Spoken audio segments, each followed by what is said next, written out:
Pues sinceramente ha sido una experiencia muy satisfactoria, ha estado por encima incluso de las expectativas que teníamos, que ya eran de por sí altas. Ha sido muy positiva la experiencia. Yo creo que la diferencia fundamental es que en este caso los camareros están viendo in situ que es posible hacer lo que el formador les dice.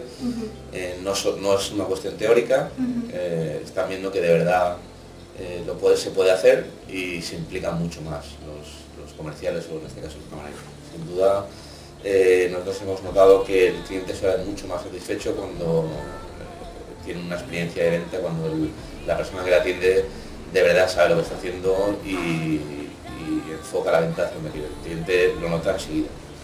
La verdad es que mi empresa siempre ha estado enfocada en operaciones. Durante muchos años hemos intentado mejorar todos los procesos de producción y llegó un momento que decidimos que teníamos que enfocarnos más en mejorar los procesos de venta.